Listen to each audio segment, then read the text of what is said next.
Hello everyone, this is Dine N Dash. I will be vlogging for the trek in this upcoming season for the Continental Divide Trail on my thru-hike. So, a little bit of history about me. When I was in college, I started section hiking the Appalachian Trail with my friends. Now we only did like 6 miles a day. So it was baby steps. But on our last section hike of the Georgia section, because we live in Georgia, we met some people who had just started their thru-hike. And I was like, what do you mean? What is a thru-hike? And they had explained to us that the trail actually covered all the way up to Maine, and that they were attempting to complete the whole trail. And that moment I was kind of like, I want to be that person. I want to do something like this. So I kind of set a goal for myself to thru-hike after I graduated from college. My kind of hopes were to push myself into a situation where I knew I would be uncomfortable, and that was kind of scary because you don't know exactly what you're going to face until you get out there. Like, who am I going to meet? Am I going to be by myself? Am I going to make any friends? Am I capable of doing this? And I wanted to stop worrying about waiting for other people to do things with me and do the things that I wanted to do. Fast forward, I graduated college. Time was coming up to go, freaking out because it's scary. No one in my life understood why I wanted to go. There was a lot of, you're never going to find a job after this, or why in the world would you do this? You're going to die out there. It's like, I'm not going to die out there. A lot of people do it.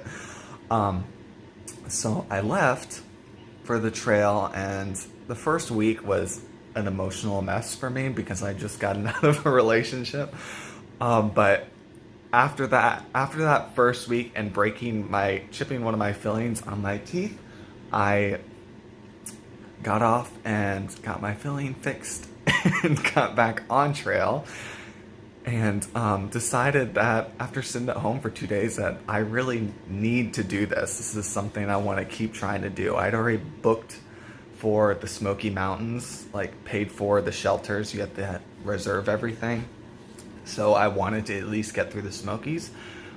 And at that point, I had made some kind of a little trail family that lasted like maybe 100 more miles, and I was the only one who made it to the end. So I ended up really enjoying myself after that second week and deciding to keep hiking on. So very shortly after that, here comes my trail name story. So in the Smoky Mountains, at the Smoky Mountain Diner, my friend and I had gone and gotten dinner together. And the way that this restaurant works is you pay for your food by the table. So not everyone gets an individual check, like you have to go up to the counter and then she separates it out for you.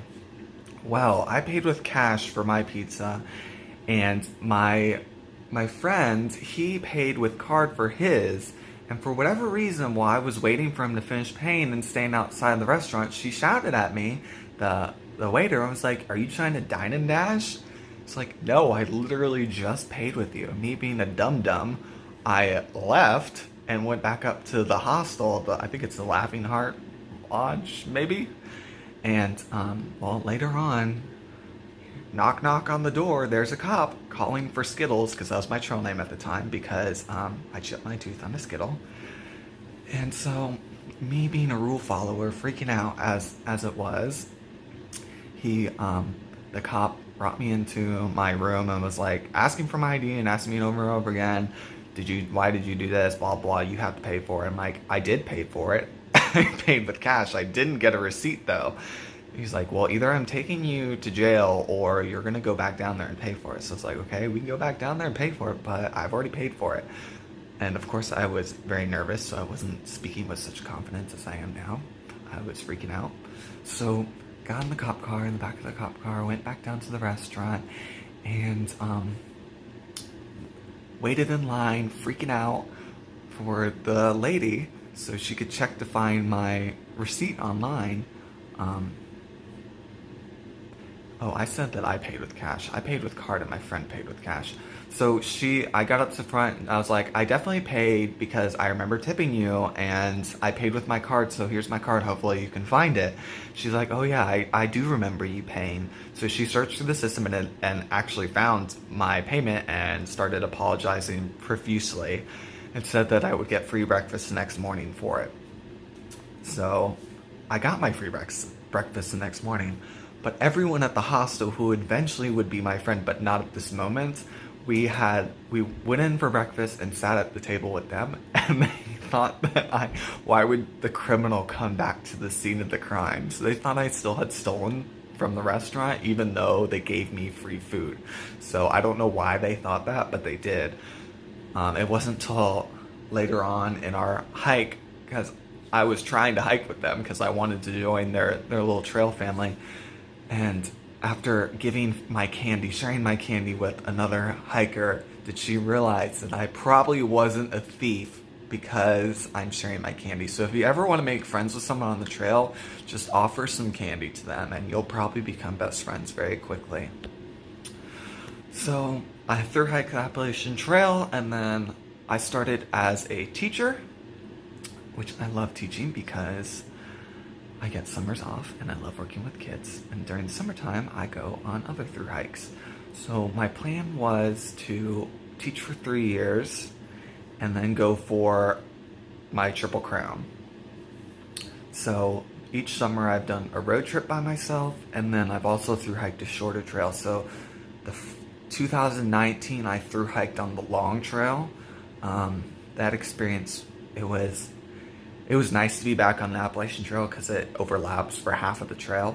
But then after the Appalachian Trail and Long Trail split off, I found myself hiking in an awkward in-between spot between other thru-hikers of that trail. So I was alone for like 5 days, which is no bueno for me. I did not like that at all.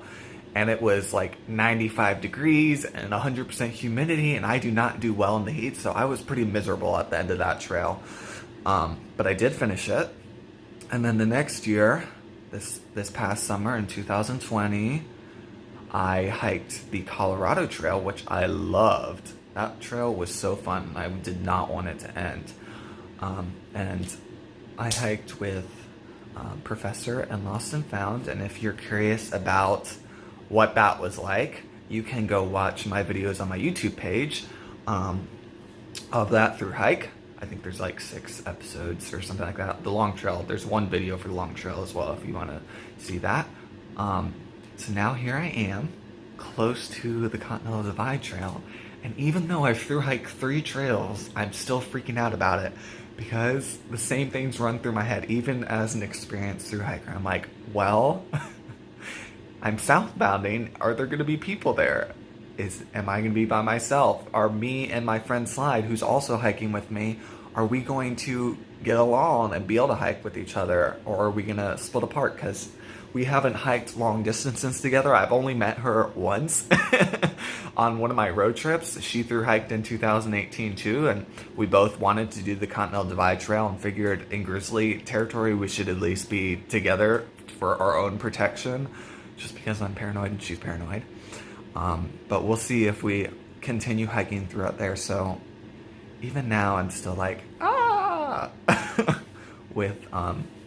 with the trail. There's a lot of what ifs in my life, and I learned on the Appalachian Trail that what ifs, you gotta throw those out the window because that'll prevent you from doing a lot of things that you will potentially enjoy. You just kind of have to go for it.